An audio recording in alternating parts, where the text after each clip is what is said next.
ATM Mazharul Islam সাহেবের review শুনানির জন্য দিন ধার্য ছিল এবং ওনারা রিভিউটা শুনেছেন এবং রিভিউ অ্যাপ্লিকেশনটা অ্যালাউ হয়েছে 4টা গ্রাউন্ডে।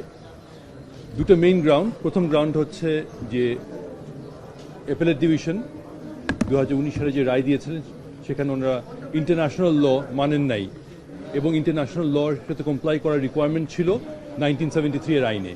এটা খুব বড় একটা গ্রাউন্ড এবং আইনই বলা আছে মানতে হবে আন্তর্জাতিক আইন, ওনারা মানেন নাই। এই মেইন গ্রাউন্ডে রিভিউ অ্যালাউ হয়েছে।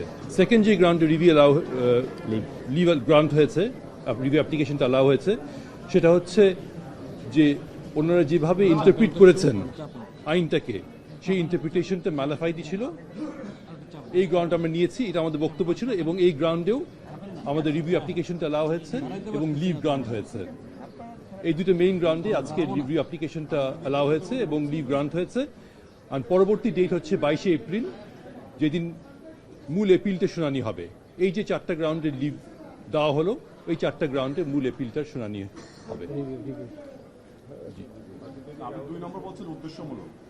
বলেছিলাম যে যেভাবে ইন্টারপ্রিটেশন দেওয়া হয়েছে, আন্তর্জাতিক আইন যেভাবে বাদ দেওয়া হয়েছে, সেটা হচ্ছে ম্যালাফাইডি ছিল, ম্যালাফাইড ইন্টারপ্রিটেশন ছিল। কারণ আইনে স্পষ্ট বলা আছে আন্তর্জাতিক আইন মেনে রায় দিতে হবে।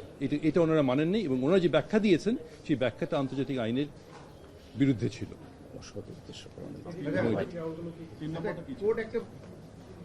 আচ্ছা, 3 নম্বর পয়েন্ট ছিল এই কেসের সাথেই রিলেটেড, সেটা হচ্ছে যে ফ্যাকচুয়াল পয়েন্ট ছিল। ফ্যাকচুয়াল পয়েন্ট হচ্ছে যে অনেক দূর থেকে দেখেছে, 3 কিলোমিটার থেকে আইডেন্টিফাই করেছে, 5 কিলোমিটার থেকে আইডেন্টিফাই করেছে।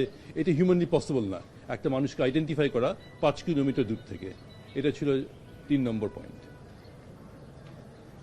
এবং 4 নম্বর পয়েন্ট ছিল কিছু ডকুমেন্টারি এভিডেন্স ছিল, ওই এভিডেন্সটা ওনারা কনসিডার করেনি।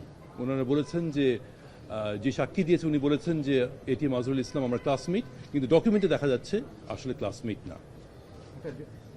কোর্ট কিছু প্রশ্ন তুলেছিলেন যে আব্দুল কাদের মোল্লার কেসে নিয়ে 104 এবং 5 সংবিধান অনুচ্ছেদ অনুযায়ী এবং একই সাথে আর্টিকেল 47(1)(3) এগুলো নিয়ে প্রশ্ন তুলেছেন যে যেই গ্রাউন্ডে আগে সাজাগুলো রাখা হয়েছে, রিভিউগুলো রিজেক্ট করা হয়েছে, সেটা কোর্ট কি বলতে চেয়েছেন, কি প্রশ্ন তুলেছেন?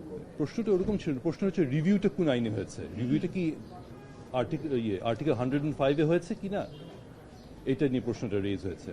আমাদের এটা ক্লারিফিকেশন করে দিয়েছি কোর্টকে আমরা, যে এটা রিভিউ নট আন্ডার আর্টিকেল 105, এটা রিভিউ হয়েছে কোর্টের ইনহেরেন্ট পাওয়ারের আন্ডারে। এটা আব্দুল কাদের মোল্লা জাজমেন্টে ডিসাইড করা হয়েছে এবং আমরা ওভাবেই এসেছি। ট্রেডিশনাল ওয়েতে রিভিউটা হয়নি, এটা হয়েছে under courts inherent power, not under article 105।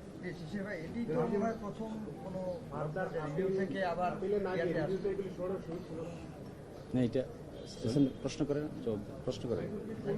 এটাই তো মনে হয় প্রথম যে রিভিউ থেকে আবার অ্যাপিলে আসলো। ইন্টারন্যাশনাল ক্রাইমস ট্রাইব্যুনাল ফার্স্ট, এটা প্রথম কেস, সেজন্যই ডিসকাশন হয়েছে কিভাবে হবে, প্রক্রিয়াটা কিভাবে হবে। এটাই ফার্স্ট কেস, এটাই first time review application allow হয়, ফার্স্ট টাইম। আইনের ব্যাখ্যাটা জানতে চাই, যে দিয়েছে আপনি একটু বলতেন। এটা এসএল ভাই বলুন। না না, এসএল ভাই বলুন। কোন আইনের ব্যাখ্যাটা বলেন? আইনের ব্যাখ্যাটা যে অনুযায়ী রিভিউ হয়েছে, আগেগুলো তো হলো কোর্টের ইনহেরেন্ট পাওয়ারে হয়েছে, কোর্ট অনুমতি দিচ্ছে। কিন্তু আমরা যেটা ইয়েতে দেখি যে আমাদের যে ধারায় রিভিউ করা হয় এখানে, সেটা যে হলো না, এটাতে আর কোনো ব্যর্থ না, এখানে কোনো ব্যর্থ নেই। যদি হয় তাহলে কি পুরো যুদ্ধাপরাধের মামলা আগে যেগুলো ছিল মানবতাবিরোধী অপরাধের মামলা, পুরোগুলো কি তাহলে রায় ভুলে যাবে কিনা, পুরো প্রসেস? এখানে আমরা যেটা চ্যালেঞ্জ করেছি এই রিভিউতে, আমরা পুরো প্রক্রিয়াটাকে চ্যালেঞ্জ করেছি। ডেফিনেটলি আমরা পুরো প্রক্রিয়াটা বলছি, আব্দুল কাদের মোল্লা সাহেবের যে রায় দেওয়া হয়েছে ওই রায়টা ইনকারেক্ট, এটা আমরা চ্যালেঞ্জ করেছি। এখন যদি ক্রিমিনাল পিলে যখন শুনানি হবে, যদি আমাদের বক্তব্য অ্যাকসেপ্ট করে, অবভিয়াসলি এটা কোয়েশ্চেন রেজ হবে আব্দুল কাদের মোল্লা সাহেবের রায় এবং তার পরবর্তীতে যত রায় হয়েছে ওটার মিসক্যারেজ অফ জাস্টিস হয়েছে কিনা, ওটা আমরা এক্সপ্লোর করতে পারবো। কিন্তু দ্যাট উইল ডিপেন্ড, এই যে ক্রিমিনাল অ্যাপিলটা যে শুনানি হবে 22 তারিখে, সেটার উপর।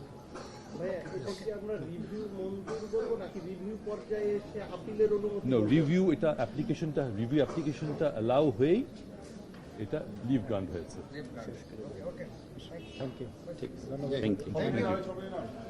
ছবি নেবে? দাঁড়ান, ও আবার ছবি।